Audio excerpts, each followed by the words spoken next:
duk da ɗimbin kuɗin da gwamnati take samu wallahi ƙarya take ta iya cewa za ta iya watan matsalar ruwa ta iya gama da shi a cikin wata 7. ƙarya ne, yaudara ce, kuma kamfen suke yi kuma ba gaskiya bane. Komanda, gwamnati ikon Allah fa aka ce. To ikon Allah ma ikon Allah ne. Wai irin abinda watakila abinda ya gagari kundila sai kaga gwamnati ta zo lokaci guda ta matsike shi. Duk wannan na yadda gwamnati tana da ƙarfi, Allah ne kawai yafi gwamnati ƙarfi, balle giran din da suke samu mutsiyatan kuɗi masu nauyi suke samu, amma sai mu rasa ina ake yi da shi. Maganar ruwan sha ba ma sa zuciyar wannan gwamnatin ta jihar Kano za ta yanke mana matsalar ruwan sha, yaudara ce, ƙarya ce. Maganar ilimi gwamnatin jihar Kano tana cewa tana kokari, ƙarya ne, ba wani kokari da gwamnatin jihar Kano take. Har gobe ka je akwai ƙauyukan da kwanukan rufi na sama na makarantu a yaya suke, wata makarantar ba daɓen siminti na ƙasa, ballantana kayan koyo da koyarwa, ballantana su benci da sauran irin su tebur da yara za su yi karatu, duk babu, ƙarya suke, yaudara ce. Amma suna da 'yan kore waɗanda yake zuciyarsu ta mutu, imma ba su san darajar ilimin ba, imma ba su da ilimin, suna ɗaure musu gindi a kafofin yada labarai cewa ilimi, billahi azim babu lalacewa da tafi lalacewa da ilimi irin wannan karan. Duk da lalacewar ilimi a gwamnatin Ganduje, wallahi ƙwara gwamnatin Ganduje so 1000 da wannan gwamnatin ta Kilaroro. Ƙwarai da gaske, ai idan mutum yayi aibu ka faɗa shine adalci. To amma in baka manta ba fa, abu na farko da gwamnatin nan da ta zo ta ce za ta sanya a gaba shine ilimi, wanda aka ce su kansu ko shi kansa jagoran gwamnatin ya ce ilimi, kuma lokaci guda ma da yazo ya ce ya sanya dokar ta ɓaci a wannan bangare. Alhaji duk yaudara ce, ka san ita gwamnati tana da 'yan koranta a cikinta, ma'aikatanta duk bayinta ne. Duk inda zaka ji sai gaji an ce kwamishina wane ya zo ya yi kaza, yana gode wa gwamnati, kwamishina wane, darakta wane, wane ne profesa wane, duka ringa jin zancen banza zancen wofi a rediyo. Suna ziga gwamnatin, kuma ba dan Allah suke ziga su ba, dan bukatar kansu ne, ba dan kuma suna son jihar Kano ba. Dan haka maganar ruwan sha, maganar ilimi, maganar magani a asibiti, gwamnatin talakawa ku fitar da rai, gwamnatin Abba a ƙarƙashin APC ba za ta iya biya muku wannan bukatar ba, sai dai kawai mu roki Allah mu tashi mu yi aiki aikace, ku karkada ƙuri'ar ku. Ina jin har yanzu ai ba a rufe karɓar rijista ba. Ana to a je ku, waɗanda ba ku da rijista ku je ku karɓi rijista, waɗanda ta lalace ku je ku gyara. Za mu gaya muku yadda za mu yi. Billahi allazi la ilaha illa huwa, ina rantse muku talakawa, wallahi cutar ku da ake yi ita ce damuwar Arewa Media Group, ita ce damuwar Kwamanda, saboda na san yanzu abin da na sani a gwamnati ku ba ku sani ba, makafi ne ku a cikin gwamnati. Kullun ƙarya ake muku, mu kuma idan mu a buɗe yake, duk inda za a ɗebi kuɗin ku mun sani fulan ne, ƙarya ce, yaudara ce. A ƙirƙiro aiki da zaka ga aikin da za a kashe miliyan 100 sai a ba da shi a miliyan 250 yadda muke zargi. To dan haka duk mun san wannan, amma ko talakawa ba ku san wannan ba. To amma a ƙauye, ina zuwa tukuna, a ƙauye babu ruwan sha, a ƙauye babu hanya mai kyau, a ƙauye babu asibiti mai kyau, a ƙauye babu rayuwa mai kyau, a ƙauye abubuwa babu ta yi yawa. Shin wannan gwamnatin mutanen ƙauye ba su zaɓe ta ba ne? Tambayar da muke a gwamnati kenan, mutanen ƙauye ba su zaɓe ta ba ne? Kana nufin ba wani tagomashi, duk wani tagomashi wallahi al'azimu babu, na rantse maka da girman Allah babu. Wasu ne duk ƙauyuka, ni ba ɗan ƙauye ba ne, kuma na san ƙauye daidai gwargwado. Amma ba wannan isa i gaya mini. Akwai wuraren da baka je tayi. Wallahi bari in gaya ma gaskiya, duk kukan mutumin ƙauye na ɓangaren Rano, haka kukansa na ɓangaren Bici, haka kukansa na ɓangaren Gwarzo, haka kukansa na ɓangaren watan Gezawa, haka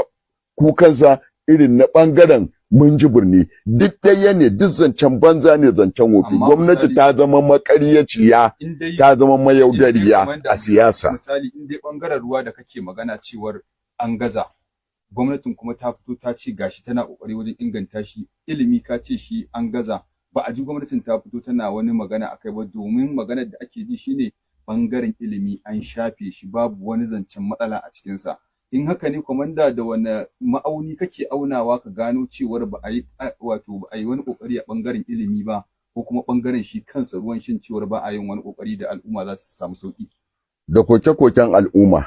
anan kake sa sikeli na awu duk mutumin a can cikin birni ma ka je ka duba makarantu ka gani yaya suke a cikin birni ma inda za a faɗa lalace suke babu kayan koyo da koyarwa babu ƙwararrun malamai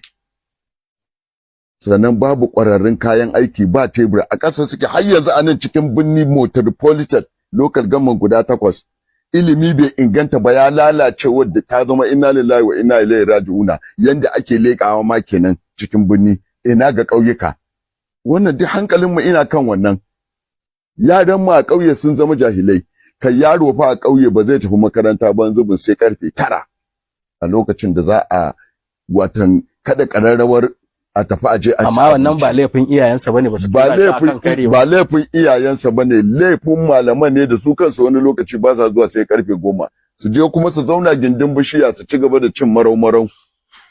aikin su kenan malaman ƙauye ba wata tsiya da suke koya yaran sai tatsuniya da zancen banza menene sakakin gwamnati ne idan ba sakakin gwamnati ba zai faru haka ba duk ka je ka ga yaran mu mutum ya gama secondary school amma sunansa da turanci ba zai iya rubutawa ba haka lalacewar ilimi yake a jihar Kano a nan cikin garin akwai wanda zaka dauka cewa dan watan SS3 kaga shine final wallahi ba zai iya maka turanci na minti daya ba dan gama na rantse maka da Allah ba zai iya maka turanci na minti daya ba kuma laifin na waye na yaran ne laifin na gwamnati ne saboda ba ta kula da ilimin ba sai kana da ƙwararren watan mai koya maka aiki zaka zama gwani ba yanzu kai dinnan da ka zama ƙwararren dan jarida tare da kai da Umar ai ba dan kun gamu da ƙwararrun yan jarida ba da tuni kuma kun zama ya take ne kamar inda waɗancan malaman suke amma kuma wanda abun mamaki shine a ce gwamnati ta samar da makaranta ta biya malamin kuɗin makaranta kuɗin albashi ta ba wa ɗalibi uniform da kayan koyo da koyarwa na aji da za a zauna a baka tebur a yi wa makarantar ka fenti a yi mata rufi a yi mata komai a kaɗa tara ka zo ka ci abinci duk a ce gwamnati ba ta wani ƙoƙari kuma a ji kwamanda yana cewa ba wani abu da ake kamar shafa labarin shuni ne. To kai ma ɗan jarida ya kamata a matsayinka na wannan Allah ya ba haƙƙin al'umma ka fito ka bayyana gaskiya ka san ilimi halin da yake ciki a jihar Kano ni na sani kai ka sani da mu da ku fito mu faɗi gaskiya lalacewar ilimi a jihar Kano ilimi bai taɓa lalacewa ba irin lokacin gwamnatin Abba shine magana ta gaskiya dan haka muke faɗa wa mutane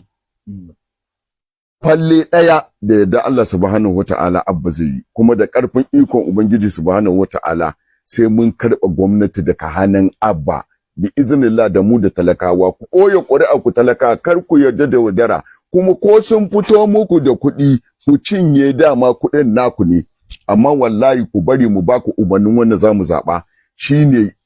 mafi a'ala amma wannan gwamnatin idan ta riga ta sake komawa to inna lillahi wa inna ilaihi raji'un domin muna zargin cewa ba jama'iyyar da ta tara yan daba ta tara masu satar waya ta tara barayi waɗanda suke zuwa su saci kayan mutane da wukake da sauransu irin gwamnatin APC to a yanzu jihar Kano ina gaya maka babu waɗanda suka ɗaurewa yan ta'adda gindi idan za su yi taron su na APC sai an yi sata na goda yan beroro wancan karan da suka yi wannan taron nasu yan beroro suka fito da makamai don su kare har sun tawo beroro za su zo su saci wayar mutane uwa inda suka yi wa mutanen farm center to yanzu wannan jama'iyya ita ce za ku bi idan ku ba ga falallu bane duk wannan ike cikin jama'iyyar APC wallahi a cikin kashi 100 kashi 97 ba mutane ne masu amana ba mutanen kirki bane ba mutanen arziki bane kashi 3 ne kawai mutanen kirki masu tausayin mutane waɗanda suke son jihar Kano ta ci gaba amma ina tabbatar maka a wannan zaben da za a yi wallahi sai mun fito kwanmu da kwarkwatan mu sai mun kada gwamnatin APC domin ba ta da amfani ga al'umma APC ce fa ta lalata ƴaƴan mutane ta mai da su ƴan daba ta mai da su barayi ta mai da su duk ɗan talaka ake kashewa. Ɗan talaka za a ja taro su amfani da shi, ya daba za ta ƙare a jihar Kano. APC tana buƙatar daba. APC ita ce ummal aba'isin mai da ƴaƴan mutane ƴan daba fiye da kowane lokaci. Ina zuwa tukunna. Me na ce maka? Na ce kashi 97 mutane ne, kashi 3 su ne mutanen kirki. Irin